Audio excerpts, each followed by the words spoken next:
Hi there, these comments are for H, and I am Michael, the founder, owner, and the materials writer for all of your lessons at the 7-Step System to Pass a TOEFL IBT. Thank you for doing your speaking practice, finally, right?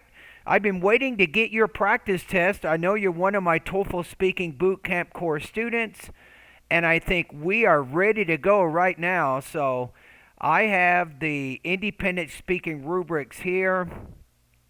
I have the speaking prompt. Choose an event that has meaning for you. Explain how it has changed you. I'll give you a tip. Go over to Better TOEFL Scores, right? There's a blog that has, I think, more current, up-to-date speaking topics. Here are the keywords to the blog. TOEFL Speaking Strategy 1. It says 90 practice topics. I want you to use those topics. It'll give you 3 different kinds of topics you're going to see on the TOEFL exam, and that'll probably prepare you a little bit better. All right, so again, go to Better TOEFL Scores. Check out the lesson, TOEFL Speaking Strategy 1, 90 practice topics. You'll see the lessons on the right, but if you type in Google in those keywords, you should find my website directly. All right, so choose an event that has meaning. Explain how it has changed you. And let's listen to your response. And I like to listen to it once. I'm not going to make any comments at all. The second time, I'll give you my impression, my estimation score, and more feedback. In my view, one of the events that has meaning for me is giving birth to my first child. It changed me in 2 ways. First, it made me a very responsible person because I have to raise up a kid who can't do anything by himself. So I have to stay awake all the night if he's not good. I have to feed him. I have to change his diaper. So I have to do everything instead of him. Second, it made me an attentive person because I have to pay attention for every detail because this small kid can't talk and can't express what he wants. So I have to pay attention when he wants to eat and when he wants to sleep or when he wants to drink because he couldn't even talk. So that's how being a mom for the first child changed me. Wow, and congratulations on being a mother. Nice. I got bad news for you. I got a 12-year-old boy who still can't do anything on his own except play good video games. I ask him to empty out the garbage. It's a 5-minute battle. I shouldn't tell you that. Okay, let's get started here. So my first impression is let's look at the actual rubrics. Very organized, very structured. You had good specific details for the 2 reasons that you gave. Everything seems to fit together. That's good. That's good news, right? So I think there's a few minor problems with either language use or delivery. Either one, it's called grammatical word ending. Sometimes, especially we call this the third person present singular inflection S. He wants me, or he needs me to give him food. So you have to make sure to put that S on the ends of those present tense verbs. But it's more of I look at it as a systematic error. It says some minor or systematic errors are noticeable. So I think the TOEFL will consider that a systematic error. I don't think they will hold that against you that much. So my first impression is 24 to 26 points. This is a very strong response. I'm going to listen to it one more time. I think with delivery, you do have some minor pacing issues. That's the one concern that I think you can work on. Let's listen to it one more time.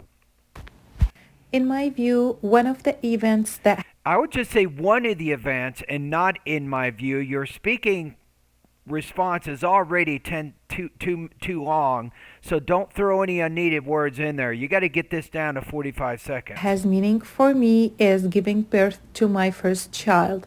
It changed me in 2 ways. First, I would say giving birth changed me. Or how about this? An important event is giving birth, which changed me by, and then state the two reasons right there, and you have it all neatly arranged in one sentence. It made you more responsible and more attentive, I think. It made me a very responsible person. Yeah, so then you could probably say an important event which changed me is giving birth because I learned to be more responsible and attentive. You could kind of say it all in one sentence like that. That shows a little bit more advanced grammar, and it kind of helps focus your ideas. Everybody starts off, for two reasons. That's what everybody says, and you probably don't want to be the same as 10,000 other speaking responses that IBT human rater, has listened to over the last month. Because I have to raise up a kid who can't do anything by himself. So I have to raise up a child who cannot do anything on his own, right? So that's where the pacing issues are. You stumble and stutter a little bit. You have to be careful. So I have to stay awake all the night. If he's not good, I have to feed him. Instead of saying so, you might use a new sentence and say therefore or as a result. To change his diaper, so I have to do everything instead of him. Second, I have to do everything for him. I wouldn't say instead of him, just everything for him. It made me an attentive person because let me go back to your transition here and see how you did that. So I have to stay awake all the night. If he's not good, I have to feed him. I have to change his diaper, so I would say I have to stay awake all night, not stay awake all the night. To do everything instead of him. Second, it made me an attentive person. I would instead of saying it, say secondly, having a baby or giving birth to a baby has made me.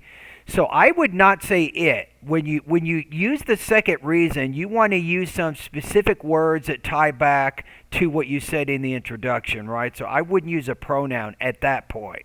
That's not a good strategy. And once you said giving birth has blah blah blah, then maybe after that reason is stated, then you might use a pronoun after that. By saying giving birth or having a child blah blah blah, you're also showing that you can use a gerund as opposed to a pronoun. A pronoun is very basic grammar. There's nothing unusual about being able to use a pronoun. Because I have to pay attention for every detail, because this small kid can't talk and can't express what he wants, Okay, so in this case, the P is a bilabial consonant. You need to work a little bit more on the P consonant sound, right? Now, have you done my pronunciation pretest yet? That's one of the first things you should do so you know which areas you need to study, self-study when it comes to pronunciation. So take my pronunciation pretest for vowel and consonant sounds. I have to pay attention when he wants to eat and when he wants to. When he wants to eat and then when he want to. So that's when you start leaving out that third person-esque grammatical ending. Sleep, or when he want to drink. Notice when he want to, but you did say it in the beginning, when he wants. But just stay consistent. Wants, want. But to me, that's a systematic error, though. So a verb tense error is different from that kind of error right there. Because if you say when he want, we still know what it is, and it's not confusing the time frame at all. But Michael, what about subject-verb agreement? It's singular, so you need a singular verb. It could be a possible subject-verb agreement, but I still think it's a systematic error. Because he couldn't even talk.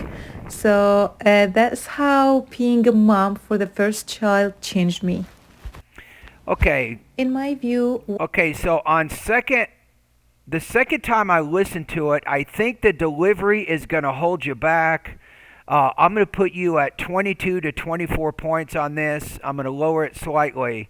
So you have to work on two different things here. Thought groups and then blending. So A, you need to identify the thought groups in the sentences that you speak, right? And these are about 4 to 5 stress words followed by a pause. Then second, you want to have the tone go slightly higher on the last word within that thought group. And then finally, you want to blend the words within the thought group. Now, I just said it, but doesn't mean it's easy to do, right? It's difficult. So I want you to go to Thought Groups and Blending. This is pronunciation lessons 41 through 44. I think that's an area that you definitely can work on to improve your delivery. So I think in topic development, I have zero comments. It was fantastic. It was very nicely organized in that sense. And for the most part, you had great control over your language use. And that's your first feedback from the first practice test that you completed in my TOEFL Speaking Bootcamp course. So keep up the good work. And everybody at YouTube, if you're still watching this video, subscribe to my channel. Like the video, right? Post this video in your social media somewhere. There's a lot of people out there, they don't believe you can get feedback when you do speaking practice. They think you have to do it all on your own, or you try to use SpeechRadar that ETS has, but the SpeechRadar is not going to give you this kind of feedback. It's just not going to do it. All right, thanks everybody. Have a great day.